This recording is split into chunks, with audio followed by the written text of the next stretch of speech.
시청자 여러분 안녕하십니까? 세상을 바꾸는 바른밥상의 정지혜입니다. 여름이 다가오면서 체내 노폐물과 독소를 제거하는 일명 디톡스 요법이 주목받고 있는데요.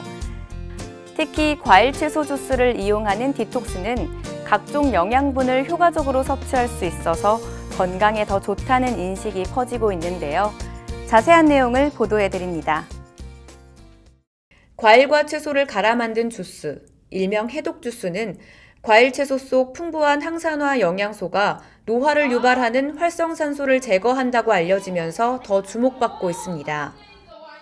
이제 나이가 먹으니까 위 기능 같은 것도 좀 약해지는 것 같고요. 아침에 이제 여러 가지 해독 주스처럼 양배추, 브로콜리, 토마토 이렇게 갈아가지고 살짝 데쳐가지고 갈아가지고 먹으면은 몸도 가벼워지는 것 같고, 그래서 그렇게 먹고 있어요. 실제로 과일 채소를 착즙한 천연 주스를 3주만 섭취해도 비만 원인균이 절반으로 줄어든다는 연구 결과가 있습니다. 과일 채소 주스를 21일간 꾸준히 섭취한 결과 비만의 원인으로 알려진 페르미쿠테스문이 차지하는 비율이 절반으로 줄었습니다. 또한 설사, 변비 등 배변 증상 개선에도 효과가 큰 것으로 나타나 유아의 94%, 성인의 73%가 배변 호전 증상을 보였습니다. 한편 해독 주스 조리 시 채소를 가열하면 비타민C가 줄어든다는 우려의 목소리도 나오는데요. 하지만 농축된 활성물질의 흡수율을 높일 수 있다는 것이 전문가들의 의견입니다. 우리 몸에 필요한 비타민C 같은 경우에는 가열하면서 조금 많이 이렇게 파괴가 되지만은, 그러나 그 케로틴이라든지 기타 무기질 이런 것들은 그렇게 삶아 먹으면서 많이 파괴가 되지 않습니다. 그래서 삶아 먹는 경우에는 흡수가 또 훨씬 더 좋고, 그 다음에 먹기에도 수월하기 때문에 그런 디톡스 그런 음식도 좋은 장점을 가진다고 생각을 합니다.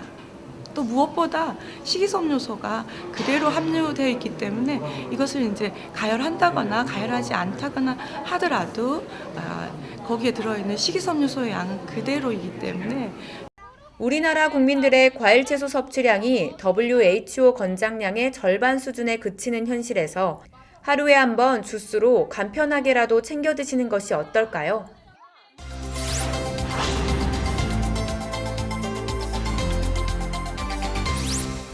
우리 청소년들이 학교에서 가장 기다리는 시간이 언제일까요? 아마 급식 시간이 아닐까 싶은데요. 이 급식 시간이 밥 한 끼 먹는 것 이상의 가치가 있다는 전문가들의 목소리가 커지고 있습니다. 권희진 기자의 보도입니다. 학교 급식은 초중 고등학생들의 점심뿐 아니라 아침 또는 저녁까지로 확장되면서 학생들의 주요 영양 공급원이 되고 있습니다. 이에 안전한 식재료를 조달하고 급식과 식생활 교육을 연계해 학생들의 건강을 지켜야 한다는 전문가들의 목소리가 커지고 있습니다. 학교 급식은 청소년들에게 다양한 음식을 접할 수 있는 기회를 제공하면서 편식 습관을 고치는 데 도움을 주는데요. 더 나아가 식재료가 어디서 생산되어 어떻게 유통되고 또 어떤 조리법을 통해 식탁에 올라왔는지 등의 교육도 함께 진행돼야 합니다. 이를 통해 학생들이 음식을 단순히 먹는 것이 아니라 푸드 시스템을 이해하는 등 건강한 음식 시민으로 자랄 수 있다는 주장입니다. 결국 아이들이 학교 급식이나 또는 식생활 교육을 통해서 배울 수 있는 거는 내가 어떤 음식을 앞으로 선택해서 먹어야 건강한 지속 가능한 사회가 될 수 있겠는가, 그리고 내가 어떤 건강을 유지할 수 있겠는가라는 것이거든요. 그게 교육 없이는 한 끼 밥을 제공하는 것만으로는 불가능한 얘기입니다. 한편 안전한 학교 급식 시스템을 위해서는 식자재의 생산, 유통에서부터 제조, 관리 등을 하나의 부처가 통합 관리해야 한다는 주장도 제기되고 있습니다. 급식 식재료, 식품들의 책임 있는 어떤 농식품부의 그런 부서가 있을 수도 있고요. 그렇게 되면 훨씬 학교 급식이 안전하게 이루어지는데, 그리고 훨씬 더 그런 행정적이라고 할까요? 이런 부담을 학교 책임자들이 들지 않으면서 더불어 학교급식은 안정적인 공급처가 되어 농민들의 소득에도 도움을 줄 수 있는데요. 이처럼 학생들의 건강을 지키고 올바른 식습관을 생성하며 더 나아가 농민들의 안정적인 소득원이 되어주는 모든 것이 학교급식 정립에 있습니다.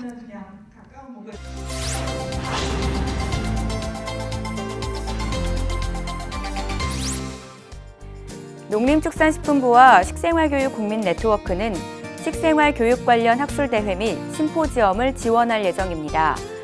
교육 활성화를 위한 제도 개선, 취약계층 교육 지원 강화 등 5개로 진행됩니다.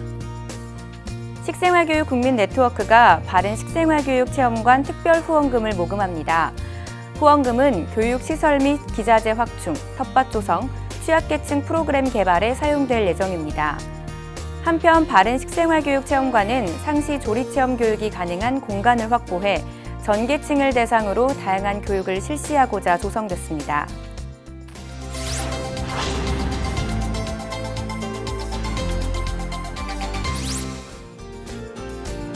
지역에서 생산한 농산물을 지역에서 소비하는 것을 로컬푸드라고 부르는데요. 한 농산물이 생산 농가에서부터 판매되는 매장에 오기까지의 과정을 체험할 수 있는 교육 현장에 다녀왔습니다. 장독대가 줄지어 있는 김포의 한 전통장 만들기 체험장. 오늘 이곳에 많은 사람들이 모였는데요. 장독대 속 고추장, 된장, 간장 중에서 시선을 사로잡은 것은 바로 간장 속 소금 결정체입니다. 그래서 요거를 제가 면보를, 얘는 깨끗한 면보예요. 얘를 달아놨어요. 소금을 보여드리려고. 우와, 정말 보석 같죠? 이 소금 결정체들은 간장이 햇빛을 받아 생기는 자연 조미료라고 볼 수 있는데요. 집에서도 쉽게 만들 수 있습니다. 저게 소금인데 짜지도 않고 쟤를 다시 갈아서 음식에다 넣으니까 맛이 있더라고요. 그래갖고 저게 굉장히 몸에도 더 좋은 것 같고. 전통장 구경도 했으니 이제 직접 만들어 볼까요? 지금 얘는 10분 만에 만들어서 바로 드실 수 있고요. 냉장고에 3일 정도 숙성시켰다가 드셔도 되시고. 오늘 만들 전통장은 바로 고추장입니다. 소금 반 스푼을 이렇게 넣고요. 그 다음에 간장 85ml를 넣습니다. 이렇게 가득 해서 한번.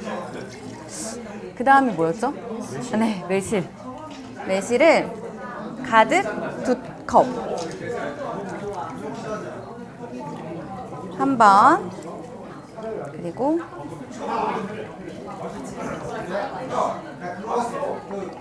두 번. 그 다음에 이 안에 있는 이 소금이 녹을 때까지 이렇게 잘 저어주면 첫 번째 단계가 끝입니다. 다들 집중해서 젓가락을 돌리고 돌리고. 소금이 다 녹으면 메주가루와 고춧가루를 듬뿍 넣고 또 잘 저어줍니다. 드디어 진득진득한 고추장이 완성됐습니다. 네, 선생님 맛있게 잘 된 것 같은데 집에서 만들어 보신 적 있으세요? 예, 어머니 도와서 네. 몇 번 해본 적은 있어요. 아, 그래도 이렇게 직접 따로 혼자 만들어 보시니까 어떠세요? 여기서 지금 재료 좋은 것 같다가 하니까 또 색다르고 재밌는데요? 맛은 한번 보셨어요? 맛이요? 네, 한번. 맛있어요. 맛있어요?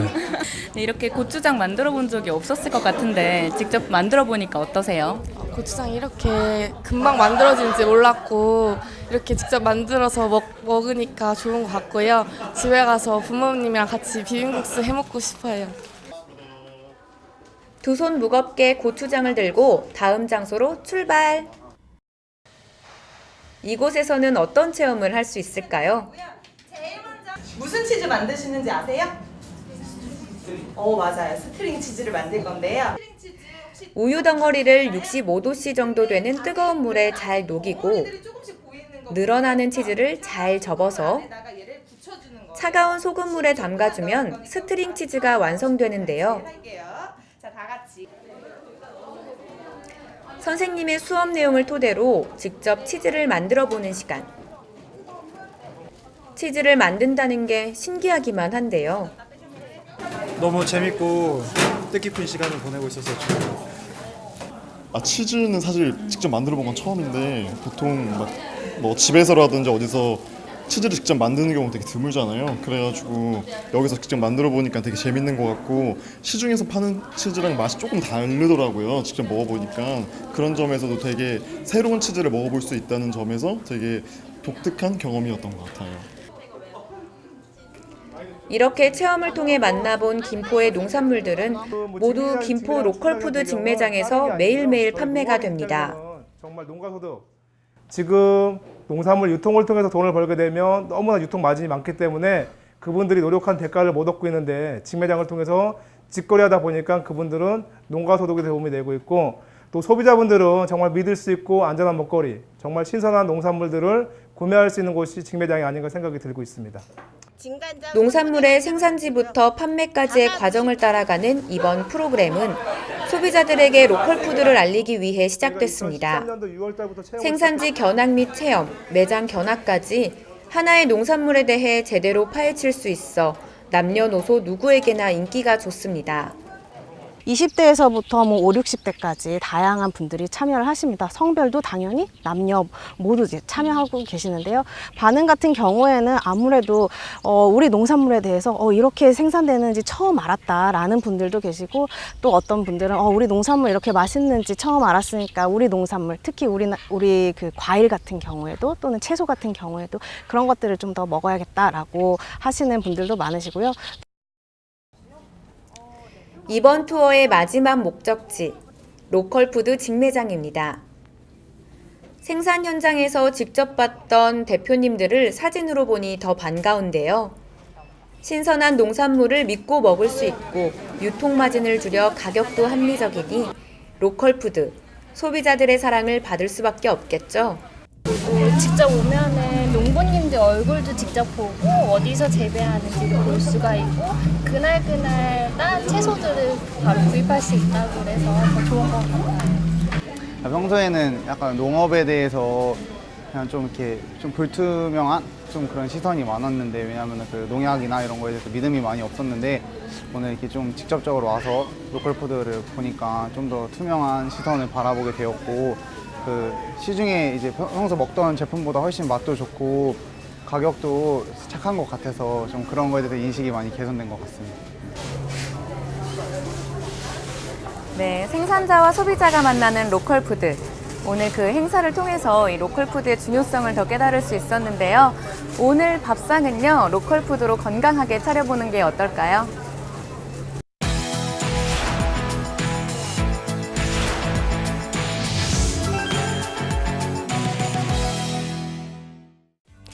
안녕하세요. 알쏭달쏭 식생활 박사라입니다. 생활 습관병 중 하나인 고지혈증. 이 고지혈증 환자는 매년 증가해서 5년 사이 43%가 증가했다고 합니다. 이와 함께 관련된 오해들도 쏙쏙들이 생기고 있습니다. 그중 하나가 바로 고지혈증 환자는 고기와 달걀을 먹으면 안 된다입니다. 과연 그럴까요? 우선 고지혈증에 대해 먼저 알아보겠습니다. 고지혈증이란 혈액 속의 지방 성분이 정상보다 많이 들어있는 상태를 말하는데요. 뚜렷한 증상이 없지만 합병증으로 심혈관계 질환의 발병을 높이는 것이 문제로 이 심근경색이나 심장질환의 원인이 되기도 합니다. 이 고지혈증을 치료하기 위해서는 꾸준한 운동과 식사 조절을 해야 합니다. 고지혈증을 진단받은 환자분들 중에는 고지혈증의 식사요법으로 계란 노른자는 전혀 먹지 않고 육류도 극단적으로 제한하는 경우를 많이 보는데요. 최근 연구 결과를 보면 고지혈증이 있는 분이라 할지라도 계란 노른자 하루 하나 정도나 또는 기름이 너무 많지 않은 범위 내에서 육류를 섭취하는 것은 제한할 필요가 없다는 연구 결과들이 나오고 있습니다. 오히려 그보다는 여러 가지 인스턴트 식품들, 또 빵이나 과자 같은 그런 식품들이 고지혈증을 유발하는 경우가 많기 때문에 가공식품과 인스턴트 식품을 철저히 제한하고 육류 중에 기름이 적은 부분이나 계란 정도는 너무 극단적인 제한을 하지 않는 것이 좋다고 생각합니다. 이와 함께 혈액을 맑게 해주는 음식들을 섭취해주는 것도 좋겠죠. 양파와 마늘, 당근, 콩 등은 이 혈액 속 콜레스테롤 수치를 낮추는 데 도움을 준다고 합니다. 또 기름 없이 굽거나 조리는 형태로 음식을 하는 것이 좋고요.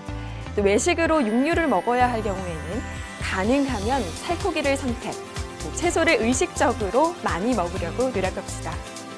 이처럼 식이 조절과 함께 운동을 해야 그 치료 효과를 업 시킬 수 있는데요. 빨리 걷기와 같은 유산소 운동을 가능하면 매일 30분씩 꾸준히 하는 게 좋다고 합니다. 오늘의 알쏭달쏭 식생활, 고지혈증 환자는 고기와 달걀 섭취가 절대 금물은 아니라는 점을 알려드리면서 다음 시간에도 정확한 식생활 정보로 찾아뵙겠습니다. 알쏭달쏭 식생활.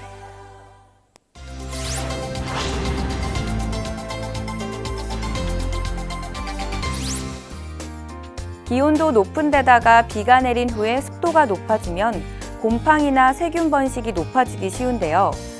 주방 싱크대 쪽에 굵은 소금을 두면 소금이 습기를 머금는다고 합니다. 특히 소금을 햇볕에 말리면 다시 사용할 수 있다고 하니 참고하시기 바랍니다. 세상을 바꾸는 바른밥상, 앞으로도 다양한 식생활 정보로 찾아뵙겠습니다. 시청해주신 여러분 고맙습니다.